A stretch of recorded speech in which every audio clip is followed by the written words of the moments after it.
नमस्कार प्रेक्षकांनो, लग्नानंतर होईलच प्रेम या मालिकेच्या येणाऱ्या भागांमध्ये आपण बघणार आहोत की इकडे रम्याने मात्र पेनड्राईव्ह बदललेला असतो आणि पार्थ मात्र तर पेनड्राईव्ह चेक करत असतो। त्यामुळे रम्या प्रचंड घाबरते आणि मला त्याला थांबवायलाच हवं, नाहीतर सगळं भांडं फुटेल असं ती म्हणते। परंतु वसुंधरा तिला अडवते, जाऊ नको, खूप मोठा प्रॉब्लेम होईल।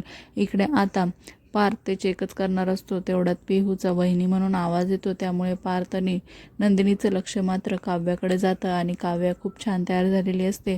हे बघून मात्र आता पार्थ तिच्याकडे बघतच राहतो। इकडे नंदिनी मात्र तिला खूप सुंदर दिसते असे खुणावते, तर दुसरीकडे आता वसुंधरा आणि रम्यासुद्धा तिच्याकडे बघतच राहतात। त्यानंतर मात्र आता पार्थ पुन्हा एकदा काव्याला फ्लाइंग किस देतो, तर तेव्हा मात्र पुन्हा एकदा काव्या फ्लाइंग किससाठी हात वर करते। आता मात्र इकडे पार्थला वाटतं की ती आता आपली फ्लाइंग किस नेहमीप्रमाणे अडवणार आहे, पण आज पहिल्यांदा इकडे मात्र काव्याने फ्लाइंग किस पार्थची एक्सेप्ट केलेली असते। त्यामुळे आता तो खूपच खुश होतो आणि त्यानंतर आता नंदिनी त्याला म्हणते, माहिती आहे आता काव्य आली आहे म्हणून काय तुमचं लक्षच लागणार नाही का? तेव्हा आता पार्थ म्हणतो, हां हे बरोबर आहे, पण आता आपण पेनड्राईव्ह चेक करू शकत नाही। म्हणून नंदिनी आश्चर्याने त्याला कारण विचारते।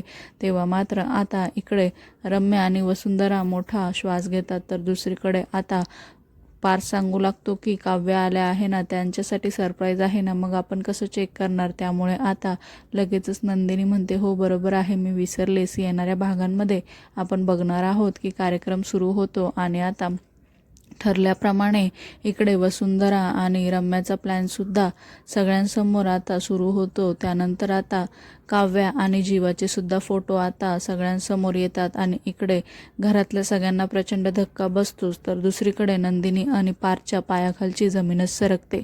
मालिकेच्या अशाच नवनवीन भागांसाठी आपल्या चॅनलला नक्की लाईक करा, शेअर करा, सबस्क्राईब करा।